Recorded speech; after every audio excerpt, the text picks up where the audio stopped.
اللہ تعالیٰ کہہ رہے ہیں وَإِذْ قَالَ رَبُّكَ، اور جب قالا میں نے کہا ربک تیرے رب نے للملائکہ فرشتوں کو انی جائل فی الارض خلیفہ، انی بے شک میں جائل بنانے والا ہوں فی الارض زمین میں خلیفہ، ایک خلیفہ کا مطلب ہوتا ہے اس کو کچھ اختیار تھوڑا بہت ہوگا۔ خلیفہ ملک وہ ہوتا ہے جس کے ٹوٹل بادشاہ ہوتا ہے، یہ جس طرح بادشاہ ہوتا ہے نا، مالک یوم الدین ہم نے پڑھا تھا نا، تو اس کا مطلب کیا تھا؟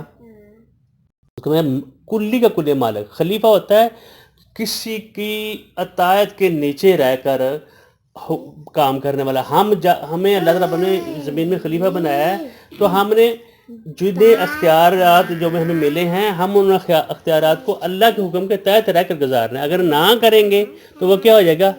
گناہ ہوگا، اپنی خواہش نفس ہوگی، اپنی مرضی ہوگی، اور وہ بددیانتی ہوگی، اللہ تعالیٰ کے حکم کو نہیں مانا جائے گا۔ تو اللہ تعالیٰ فرشتوں کو بتا رہے ہیں، نبی اکرم صلی اللہ علیہ وسلم کو بتا رہے ہیں وَإِذْ قَالَ، اور جب کہا ربک تیرے رب نے فرشتوں کو للملائکہ، ملائکہ کو، فرشتوں کو، انی جائل میں بنانے والا ہوں فی الارض زمین میں ایک خلیفہ، اس کو کچھ اختیار ہے۔ قالو، تو فرشتوں نے کیا کہا؟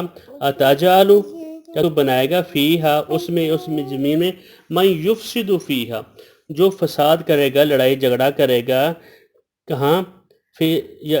وَيَسْفِكُ الدَّمَاء، فساد بھی کرے گا، وَيَسْفِكُ الدِّمَاء، اور خون خرابہ بھی کرے گا، خون خرابہ بھی ہو رہا ہے، اور خون خرابہ کرے گا، خون بہائے گا۔ تو وَنَحْنُ نُسَبِّحُ، اور ہم تسبیح بیان کرتے ہیں بِحَمْدِکَ، تیری حمد کے ساتھ ہم تیری تسبیح بیان کر رہے ہیں۔ تو اس کو بنائے گا جس طرح تو اختیارات دے گا، وہ اپنی مرضی کرے گا۔ انسان کو جو اپنی مرضی کرتے وہ لڑائی جھگڑا ہوتا ہے، روزانہ لوگ عدالتوں میں جاتے ہیں، روزانہ گھروں میں لڑائیاں ہوتی ہیں، آپس میں ہوتی ہیں۔ ابھی تم دونوں بہن بھائیوں کی ہو رہی تھی، تو یہ لڑائی جھگڑا ہوتا ہے، تو جو فرشتے وہ آپس میں لڑتے نہیں ہیں، ٹھیک ہے نا؟ تو فرشتے اللہ تعالیٰ کو یہ بتا رہے ہیں ہم ہی تیری تسبیح بیان کرنے والے ہیں اور تیری تقدیس بیان کرنے والے ہیں۔ لکا ونقدس لک، قال، اور اللہ تعالیٰ نے کہا انی، بے شک میں، عالم، زیادہ جاننے والا ہوں، ما لا تعلمون، جو تم نہیں جانتے۔